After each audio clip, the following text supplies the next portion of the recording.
السلام عليكم، مرحبا بكم معايا فيديو جديد من قناه شيوات نسيمه. اجي نصايبوا هاد الغديوه سهله مهله، دجاج معمر في الفران مع الخضيره. اول حاجه هني خديت الماء طايب اللي درتو على جوج ديال الشعريه، خديت غير جوج ديال الوحدات. غادي ندير عليهم الماء طايب مزيان بحال يطلقوا ليا بحال اللي كتشوفوا. غادي نخليهم على جنب ونخليهم على ما يترخاو مزيان وعاد نرجع ليهم. هنايا خديت الهاشوار، غادي نقطع فيها غير واحد نص بصله صغيره، ما غاديش ندير بزاف. غادي نقطع دريسات ديال الثومه حتى هما باش غادي نطحن الشرموله اللي غادي نشرمل بها الدجاج واللي غادي ندير بها حتى الشعريه وكلشي. غادي نقطع هنايا دريسات ديال الثومه، غادي نزيد عليهم الربيع، شويه ديال القزبر ومعدنوس بجوج بيهم، كندير كميه اللي زايده زعما شويه. غادي نزيد عليهم هنايا واحد شويه ديال المطارد، واحد هذا نص معلقه صغيره، واحد نص معلقه صغيره ديال الملحه. داك المطارد كتعطيهم المذاق زوين. غادي نزيد عليهم هنايا الليمون مصير، غادي ندير غير داك القلب ديالو، ما غاديش ندير داك القشره البرانيه، غادي ندير غير داك القلب اللي كيكون طايب كيعطي حتى هو المذاق زوين. غادي ندير هنايا نص معلقه ديال الابزار، غادي نزيد نص معلقه ديال الخرقوم، غادي نزيد هنايا شويه ديال القزبر حبوب مطحون، غادي ندير شويه ديال صوص صوجا، ودرت نص معلقه ديال السكينجبير، وهنايا درت نص معلقه ديال السمن. غادي نزيد عليه انا واحد نص كاس ديال الماء، وغادي نعصر واحد نص حامضه. هنا انا عصرتها في الصفايه باش الا كان شي عظامات ما يطيحوليش فيها. غادي نطحن هاد المكونات هذه كامله، غادي نطحنها مزيان حتى باش تولي ليا شرموله نتوما بحال اللي كتشوفوا. وغادي ندهن بها داك الدجاجه، غادي سميتو نشرملها مزيان مزيان، يعني نحك بها داك الدجاجه وغادي ندخلها ما بين الجلده واللحم، وغادي ندخلها فيها كامله هانتوما بحال اللي كتشوفوا. يعني الطريقه ديالها راها سهله بحال اللي موالفين كنشرملو الدجاج العادي ديالنا. هانتوما بحال اللي كتشوفوا راني تندخلها ما بين الجلده واللحم باش الدجاجه تشرب لنا داك الشرموله هذيك مزيان. انا شرملتها غادي نخليها على جنب، وغادي نمشي نصايب المكونات الاخرى. هنايا انا الدجاج غادي نعمر مع الشعريه، انا بناتي ما كيبغيوش ليا الكبده، غادي ندير ليهم الدجاج، غنعمرهم نعمر الدجاج بالدجاج مع الشعريه. غادي ندير خديت واحد الطريف ديال الصدر اللي طحنته في الهاشوار مزيان، غادي نديرو هنايا في المقله، غادي نشحرو باش غادي نزيدو مع داك الشعريه ديال الفيرميسيل وغنعمرو به في قلب الدجاجه. راه كيجي المذاق ديالو زوين بزاف، حيت انا ملي تيشمولي ريحه الكبده من الداخل ما تيبغيوش ياكلوني. كندير الدجاج، تقدروا ديروا كفته ولا تقدروا ديروا غير الشعريه بوحديتها، ولا تقدروا اللي تيبغي الكبيده يقدر يدير الكبيده.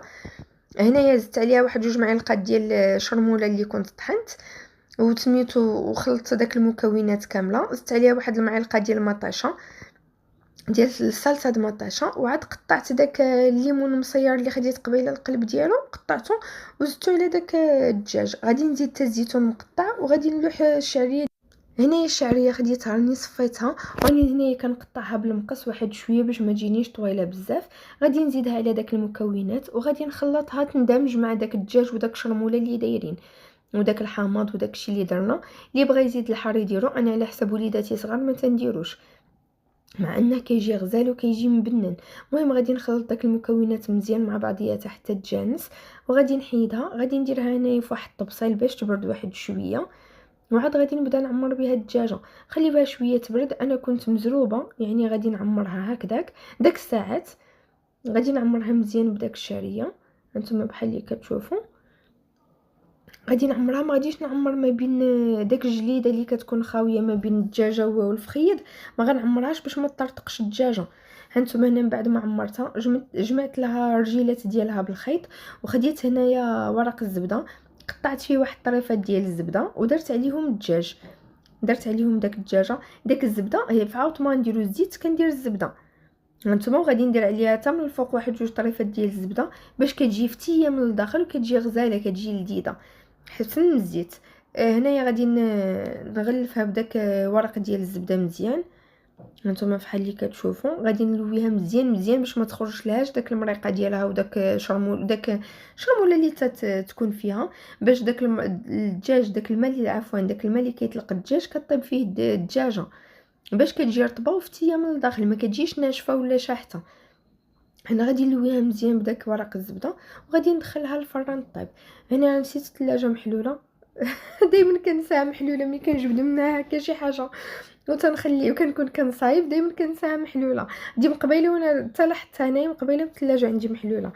المهم الدجاجه كنعاود نغلفها ببابي الومنيوم، كندير لها واحد جوج ورقات مزيان حتى كتغلف وتجمع. كناخذ طبسيل كندير فيه ورق الزبده وتندير فيه داك الدجاجه وكندخلها للفران طيب على 250 درجه. كنشعل عليها من الفوق ومن التحت على 250 درجه. هنا دزت الخضره نقيت خيزون وراني كنقطعو باش غادي نديرو يتسلق. فاش كنجي نسلقو كندير معاه جوج ضريصات ديال الثومه اللي كيكونوا ما منقيينش، كنغسلوهم مزيان وكنلوحهم هكاك بالقشره ديالهم. كيتسلقوا مع خيزو وما كنديرلوش الملحه يتسلق بها، كنخليه يتسلق بوحديتو غير هو والثومه. هنايا قطعت البطاطا حتى هي راني درتها كتسلق، وخديت هنايا القرعه الحمراء غادي نصايب القرعه الحمراء معسله حتى هي غادي نرافق بها الدجاج حتى هي كتجي غزاله. هنا ما عنديش بزاف، عندي غير واحد الطريف ديال القرعه، المهم هو اللي غادي نستعملو. هانتوما تشوفوا معايا الطريقه كيفاش انا قطعته، نقيته قطعته درته في المقله ودرت عليه غير واحد جوج طريفات هكذا ديال الزبده، لان ما غاديش ندير لها كاع الزيت، راه داك الزبده راه الطريفات خديت غير قيوقيل. هنا كنغطيها وكنخليها تطيب في داك الزبده لان القرعه فيها الماء تطلق الماء ديالها. ملي كتكون كطيب وانا هكذا تنمعس فيها بداك العود ديال هذا ديال الطياب، تنبقى نخلط فيها بحال هكذا. نتوما كتشوفوا الطريقه كيفاش بحال كتطلق داك الماء ديالها كتولي مزعلكه بحال الشكل ديال الزعلوك. كنزيد عليها هنا واحد المعلقه سكر سنيده واحد شويه ديال القرفه وكنخلطها مزيان. هي راه كطيب غير في داك الزبيده وفي الماء ديالها، ما كنزيدو لهاش كاع الماء. هانتوما كنبقى نحركها بحال هكذا. هنايا زدت لها واحد شويه ديال الماء الزهر، قياس واحد المعلقه صغيره، وكنبقى بحال هكذا بحال اللي كتشوفوا كنبقى نحركها وانا كنبرك عليها باش كطيح باش ما كتبقاش واقفه. وكنزيد لها هنايا واحد نص معلقه صغيره ولا 4 معالق صغيره ديال العسل الحر، حتى هي كتعطيها المذاق غزال. اللي ما بغاتوش تقدر تكتفي بسكر سنيده. هنايا انا درت البطاطا صايبتها صوتي، درتها بشويه ديال المعدنوس شويه ديال الكمون شويه ديال زويته وشويه ديال التويمه. هنايا خديت داك الخيزو، درت هنا شويه ديال المعدنوس ودرت له شويه ديال الخل وشويه ديال الزيت وداك التويمه اللي تسلق معها حتى هي معستها تما وشويه ديال الملحه وشويه د السكر. وهنايا انايا ملي خلطت داك شرموله انا كنخلطو بها كيجيب هذا المذاق هذا كيجي غزال بزاف. ودرت له واحد شويه ديال القريفه كيجي المذاق ديالو غزال. هنايا انا صايبت لاريكوتا هو درتو صوتي، ودرت هنايا داك شويه د الشعريه اللي بقات لي انا عمرت بها هاد القنينطات، كانت عندي الورقه عمرت بها القنينطات.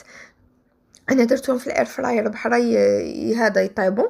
وهنايا جبت الدجاجه لقيتها طابت، خديت واحد الطريف ديال السمن درته في زلافه، درت معاه شويه ديال العسل وشويه ديال الكاتشوب وغادي نخلط داك الشيء هذاك مزيان وبها غادي ندهن الدجاجه كيعطيها واحد اللمعان زوين وكيعطيها حتى المذاق. اللي بغات تزيد معاهم شويه د الحر تزيدوا.